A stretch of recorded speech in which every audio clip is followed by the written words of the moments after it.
Hi, Tuyen. Thanks for helping my project. Did you know that NASA is planning to send astronauts back to the moon? I heard about that, and I think it's great. Um, uh, what do you, what do you hope they accomplish? I hope that it's a stepping stone to the bigger prize, which is Mars, because I know we've already been to the moon. Well, hopefully, so they say, and so I'm hoping that we can make more of a commitment in terms of establishing a moon base and basically sparking more of our imagination. To get people more interested in science, and and basically give something for us to look forward to. Because I feel like things have been stagnant for a while, as far as we can tell. And like we're becoming more inwardly focused and not really pushing boundaries, at least Yeah. physically. Yeah. It's kind of like when you watch sci-fi movies, right? Like old ones, and they're like, oh yes, by 2020 we would have this, and yes, we do have some self-driving cars, but I kind of feel like it's not progressed as people had imagined, decades ago. And so maybe this is a chance to maybe basically provide that spark. So you mentioned sci-fi. Like 200 years from now, do you think Right. we'll actually have like cities on Mars and people will be traveling, or do you think it'd be more of what we have now? I don't know. I'm kind of between kind of like a Star Trek world where it's more optimistic view, right? Or versus like Mad Max. Okay. And so I'm not sure which direction we're going in. You see climate change, and that's very scary, especially for young people because they have to deal with it. Right. And you can kind of see, and you can understand why they're nervous. And so I'm not sure what to expect. I try to be hopeful because I think that when you take a step back and you look at the long timeline of human history, I kind of feel like it's really a very small minority who's had the power to reach their full potential. Right. And so I think that the difference now is that there's more people involved. And you think about, like, for example, like women in the workforce, right? Right. That wasn't until like less than 100 years ago. I mean, like, Right. I think even in the United States, when Right. they get the right to vote into like 1920. Yeah, it's ridiculous, right? And so basically you're unleashing the potential from women all of a sudden, right? And then also when you take a step back even more and you look at it globally, right? You think about all these people who used to live in, abject poverty, right? Just barely making it, right? Barely surviving it.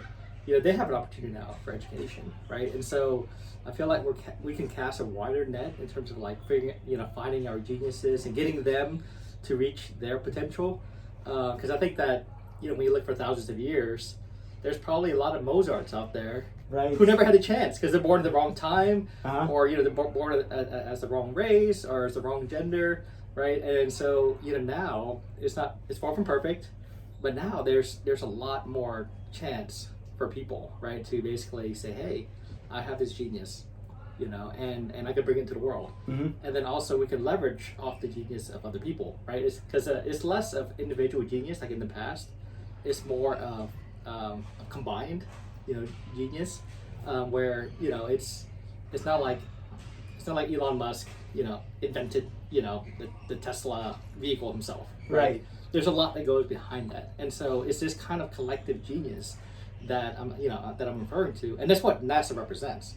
Yeah. Right. There's not some person in a room and saying, "Hey, this is how we're gonna this is how we're gonna build this vehicle, right, to get us into space." Right. It's this collective genius that gets us there, and so I'm hoping that we can continue that before we destroy ourselves. And I mean, whenever you talk about that, I keep thinking internet. Yeah. I mean, you have like a couple of people scattered throughout the world. They're able to find each other, collaborate, even though Right. they may live in completely different countries. Right. And this isn't something that you could imagine people doing like 30 Yeah. years ago. Yeah, or I mean that's so. the thing with internet, right? You can do stupid stuff like TikTok, or you can do something just so collaborative that it's going to create solutions for a lot of the problems that we have today, right? And so this is push and pull between, what we do that creates problems, Yeah. like what we do to our climate, right? What we do to our Earth, versus the geniuses out there, or just the regular people, right, who are just motivated to basically help find solutions, right? And I think that's what you see in the younger generation, right? I mean, for them, I think they see the urgency right? Because they have to deal with it, and so they're a lot more more open to basically these solutions that in the short term will hurt a lot, right? Like us having to turn down the AC or go towards more less carbon intensive energy solutions. And so I think that gives me some hope, but again, I've seen people do a lot of stupid things. I know. And so it's scary, but it's also hopeful. It's mixed. I'm mixed. I don't know which direction we're going. Maybe we could push it one way or the other. Actually, make it more hopeful. Somehow. Yeah, I hope so. And I think that's where the moon comes in, right? As I get older and I drive at night, and I'm like, oh wow, the moon is just out there, right? And for a lot of us living in the time that we are now, a lot of the mystery is gone. Okay. Because we've explored so much of the earth already, right? And you can pretty much find out anything by reading online, right? You can do the research. You can pretty much Google anything. And then so I kind of put myself in a mindset of, oh, what if I was someone living 2,000 years ago in South America, right? And if I were to look up there, right, like what would I be thinking, right? What this thing is, right?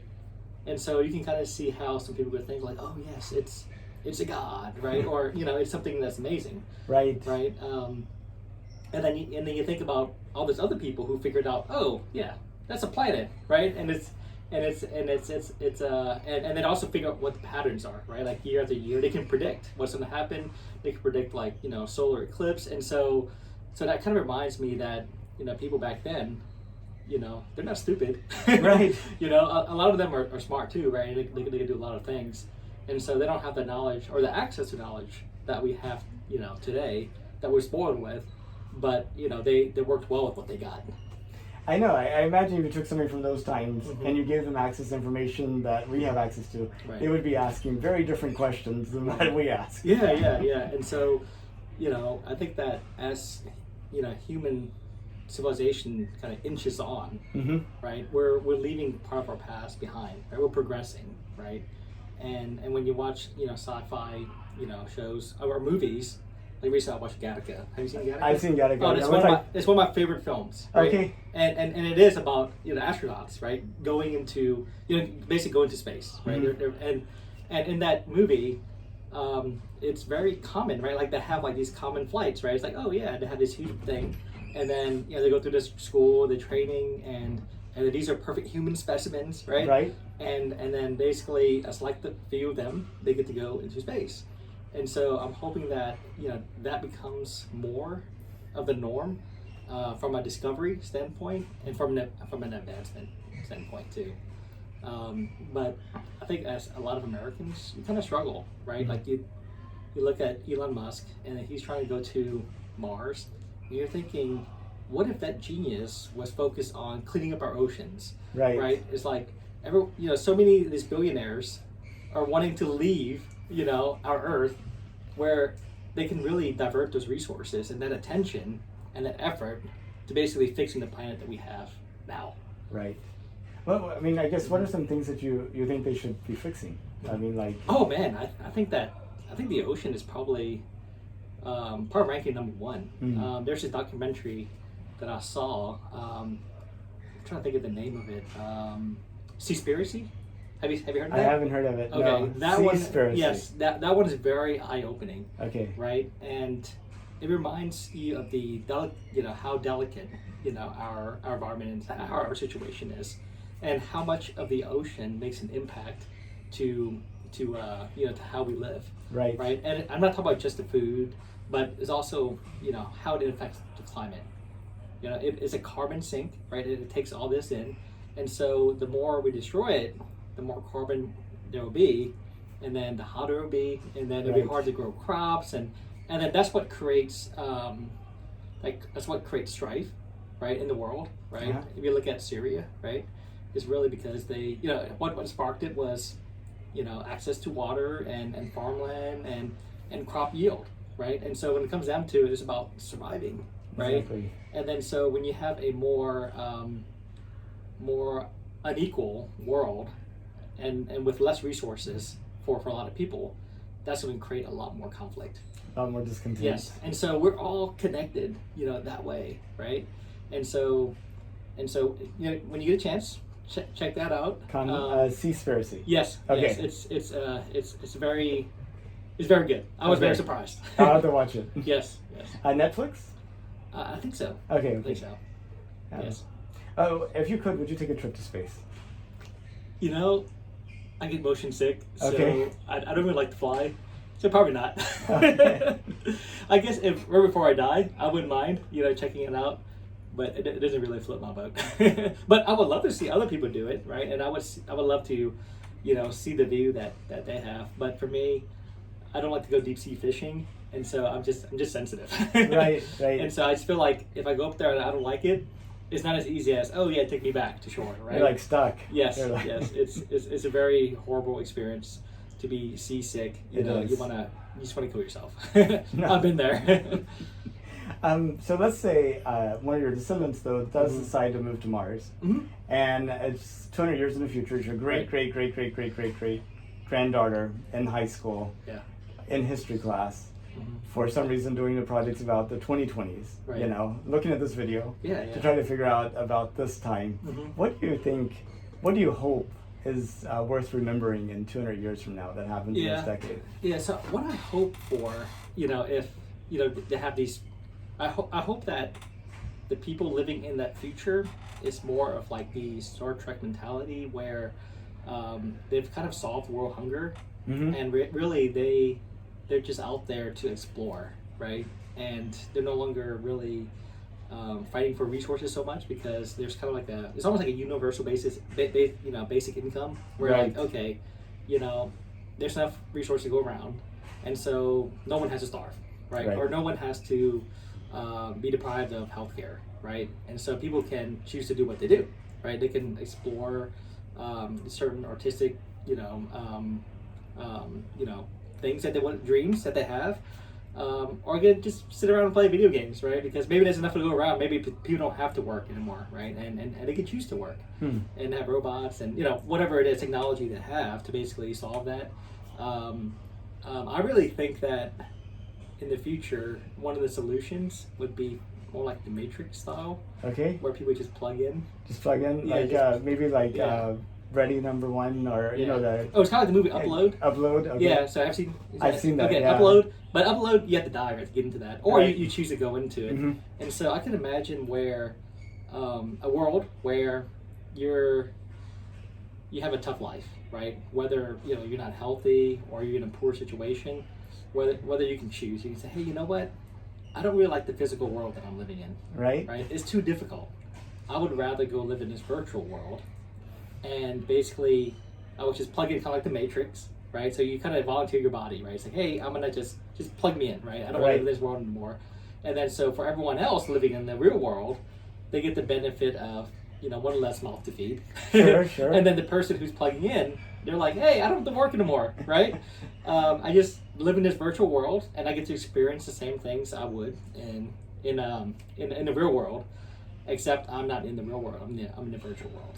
Now, some people say that if it's possible to create that technology, how will we know which side of that event are we on? Like, who's to say that this is not already? Yeah. Maybe this is a simulation. This is a simulation, right? Yeah. It could be.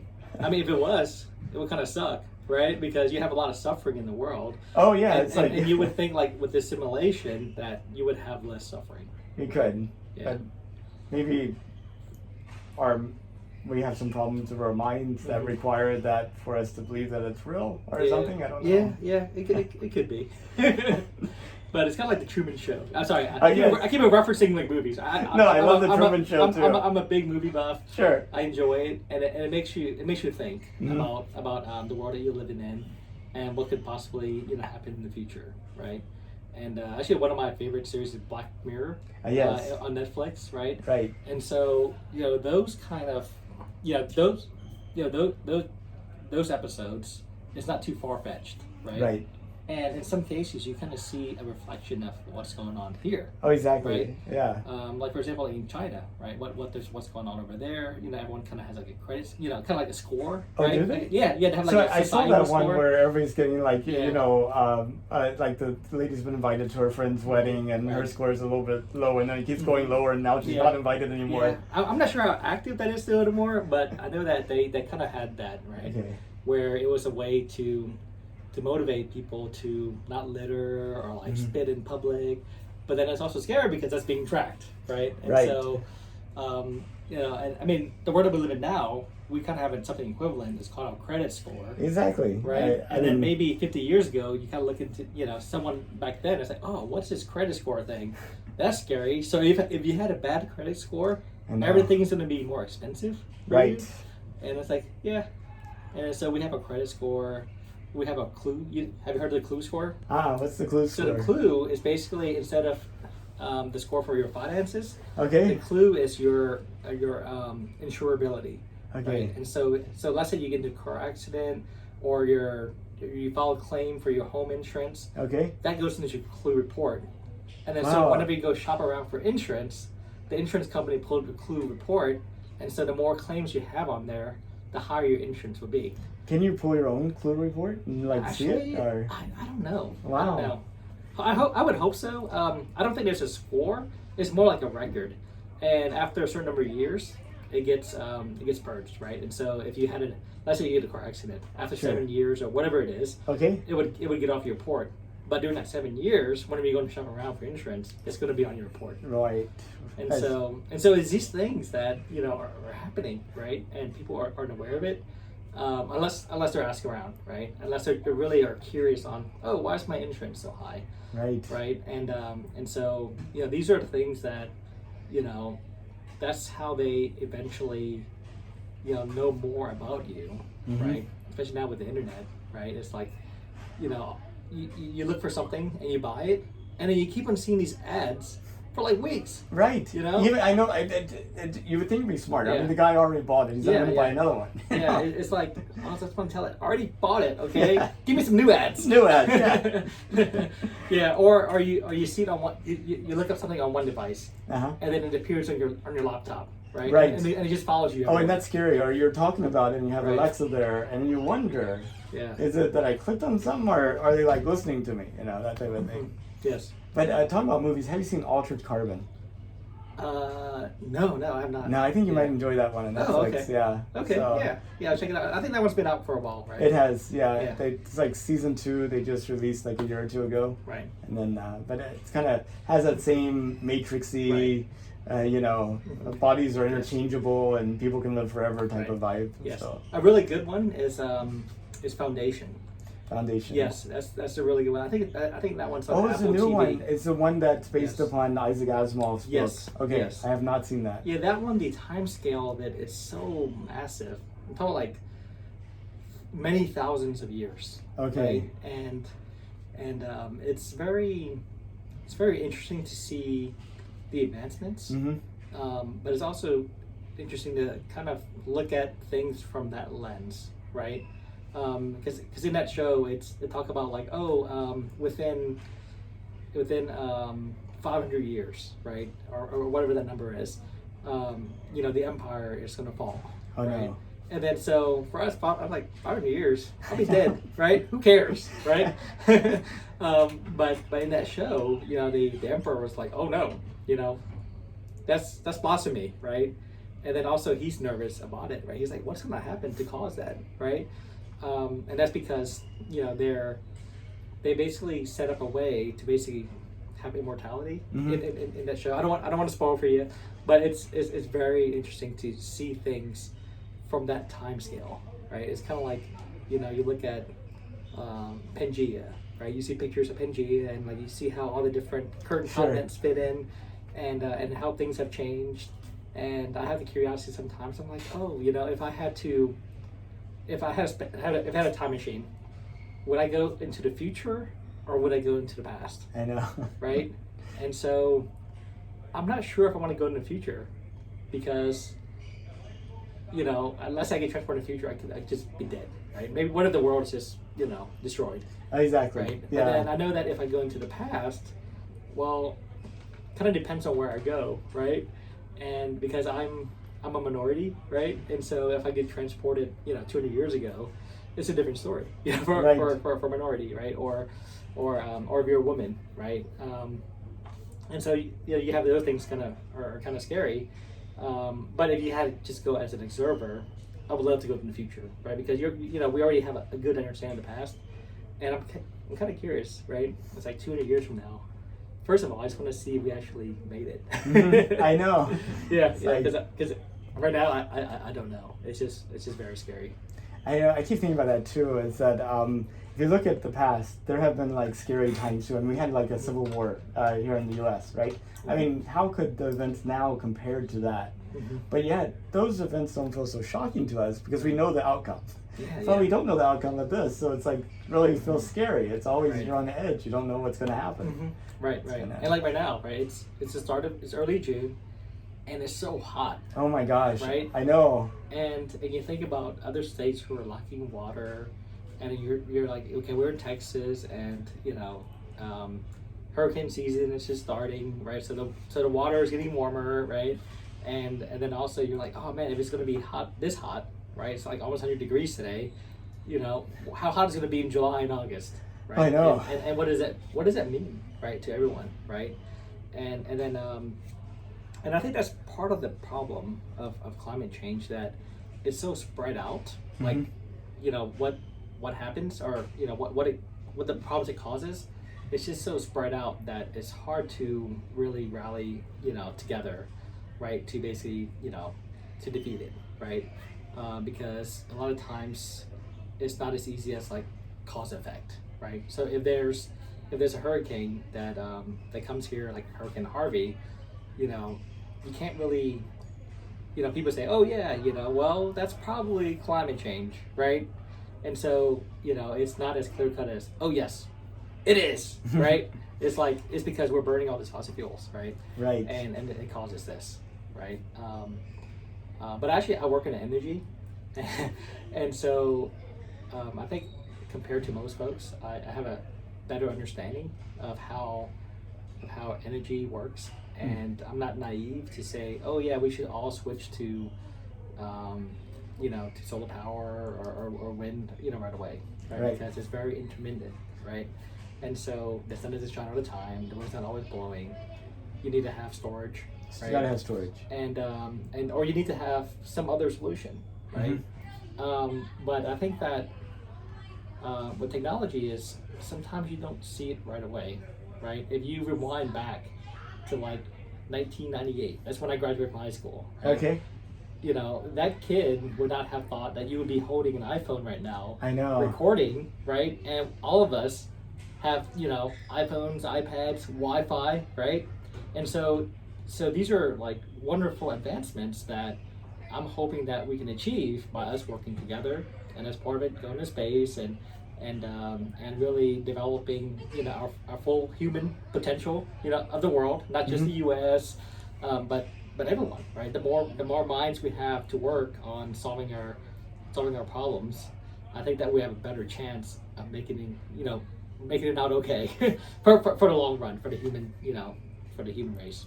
But we have all these minds that are very smart, right, focused on lots of things that aren't necessarily real problems, like asset prices, for example. What's going to increase and what's going to decrease. That doesn't really help solve the water issue or anything else. It's just it's kind of like cryptocurrency. Right? Yeah. Actually, cryptocurrency is pretty bad, right, for the environment. With all the energy it takes. With all the mining, all the energy, and I'm not a big fan of that. Or the folks who are like, oh yes, I just need to get half a second extra, right? So today I can beat this trade, and I can come in and I can create value, make money this way, right? I mean, there's people out there who do that, right? And it's not adding much value. Right. I mean, it'd be better to spend a little time. How can you create a better distillation unit to be able to take salt water and turn it into fresh water? Yeah, exactly. Or how do we, clean the microplastics, right, from our oceans, right? Or a circular economy where you can create stuff, you know, and change into other stuff you need. So, you know, today you have maybe one extra coat hanger you don't need, but you really need like a doorstop. It'd be cool to be able to take the coat hanger and put it in a machine and have it turned into a doorstop or a photo frame or whatever. No, absolutely. I think that some of the incentives out there are not properly placed. Yeah. You know, and the incentives for a lot of people is to make as much money as possible, right? And so they're gonna look for ways how to do that, regardless of whether it's bad or good, you know, for the greater good, right? And so they'll make money without and give out these externalities, and since there could be no rules against it or regulations against it, they're just gonna keep on making it until they're told that they can't do it anymore, right? And so I think that's one of the first words that I really appreciated. You know, externalities. I think I was taking like an economics class or something like that. Right. And you kind of think about, you know, they teach you about this perfect market economy, right? But then there's this idea or this concept of externalities where not everything is factored into the price, right? And so I think that's where like CO2, you know, if you can buy and trade CO2, that helps. But I think that part of regulations is to basically set rules so that way you factor in some of those externalities into the activities that you do as a company, right? Or as a consumer, right? And so when you buy a gas guzzler, right? Some people may say, hey, I'm not bothering anyone else. Well, you're using more fuel than most people, and then also you're giving out a lot more smog, right, into our environment, right? And so even though, you know, you're buying that, well, the price of that externality is not factored in there, right? And so you're causing harm to other people, and you may not even realize it, right? And so I think that those are some of the inefficiencies that we have in our capitalist, you know, society, that can be improved on, right? And I think that would give people more motivation to make the better decision, right? And so if that price of those externalities are factored in, maybe they'll be more motivated to buy a more fuel efficient car, right? Or they maybe be motivated to drive less, right? And so now that, you know, gas prices are around $5, you know, a lot of folks are struggling with that, right? And I can understand that, right? But in some ways, it's good, right? I always try to look for the silver lining of things. So I'm like, well, in a way, with less people driving, there's less traffic. That's true. And then also there's less pollution, right? It's kind of like when we're quarantined, right? You can see some of the air clearing up, right? Around our cities. And so, you know, so that kind of reminds us that, you know, we do make an impact, right? And then those costs of what we do is not being factored in there. And we'll never be in a case where it'll be perfect, where all the externalities are built in. But I think that as you get people to think about that more, right, then more of that can be factored in to try to create a more fair world where, you know, people can better understand the impact that they're making and they can make better choices.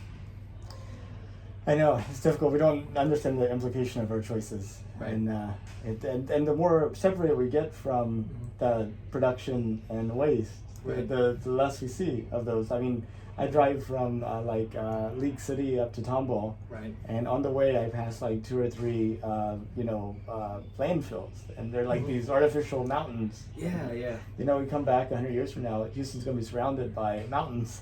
Right. Yes. It's gonna be something else. I noticed it too, and it smells, right? And you see some companies capitalizing on that. They're like, you know what? You know, we can actually harness some of the gas that comes out of there, some of the methane gas that comes out of there, and then we can create energy, right? And that's what my employer is involved in too. Right? Oh, that's great. Yeah. And so Kinder Morgan, I work at Kinder Morgan, and so you know, there's solutions out there. It's just a matter of us having the willpower to prioritize, you know, those things, right? So that way, That way, we can continue heading on a direction that's more sustainable. And I think that a lot of people, they don't realize that, we've made a lot of advancements over the past 15 to 20 years, particularly in how, what energy that we use. When you look at our CO2 emissions, it's really stabilized and actually a lot of times even decreased in the US. And so you kind of wonder, like, what caused that, right? Is it, are we using less energy? Not really, right? Yeah. It's because a lot of times we're switching from coal to natural gas. Right. Natural gas is a cleaner burning, fuel compared to coal, but it still gives out, CO2, right? And so everything's all relative, right? And then say, oh, why are we switching more from CO2 to gas? Well, part of that is economics. And CO2, I know we used to just burn off the natural gas. Yes. Even though we had oil deposits, and now we keep it. And and so with the shale revolution, gas is kind of like a byproduct. Right? So it's almost like trash. Right. And then so, rather than just releasing into the atmosphere or burning or flaring it, we basically say, hey, you know what?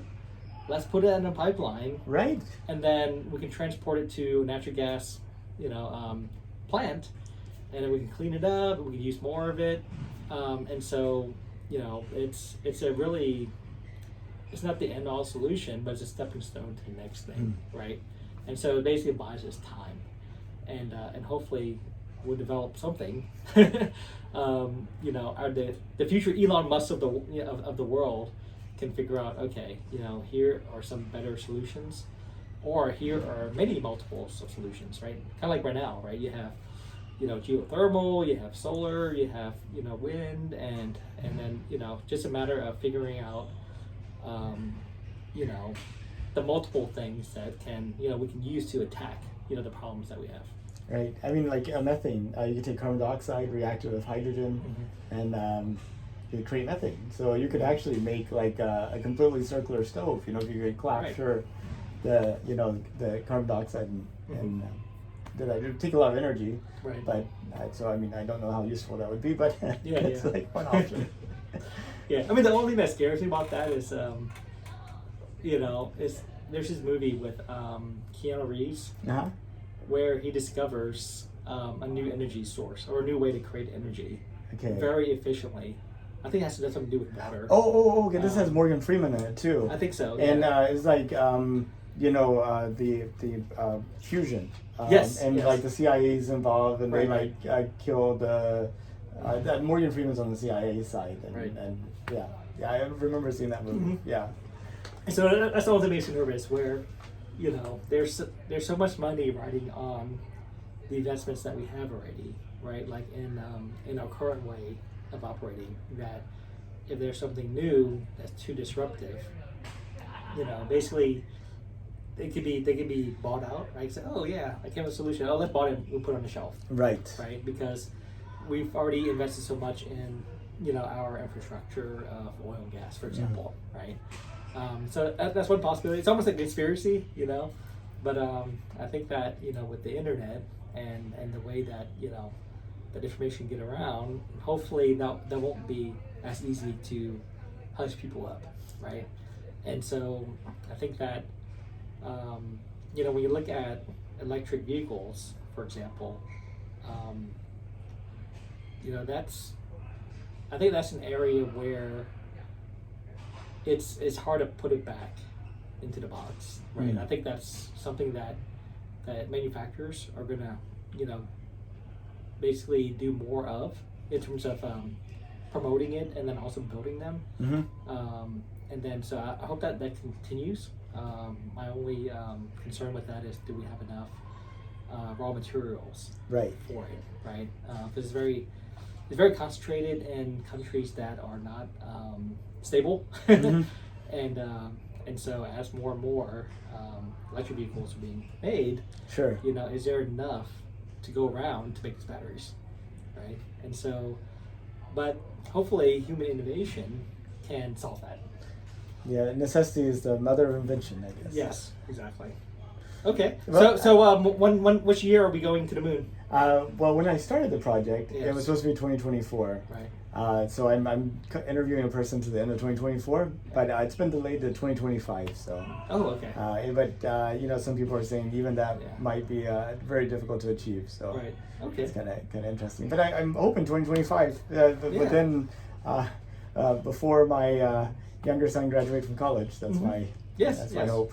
No, I think that'd be great. So. Yeah, I think it'll get people excited again, and I look forward to the next generation of scientists that gets created from this investment that we make as a planet, right? Because I know so many people are involved in that, right?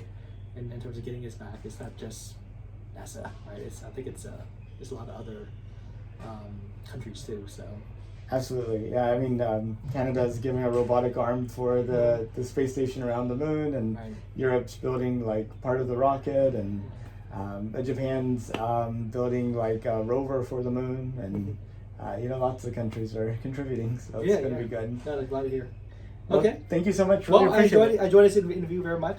I enjoyed it too. Yes, nice to meet you. And nice to meet you too. Yes. Thank you. Okay, thank you.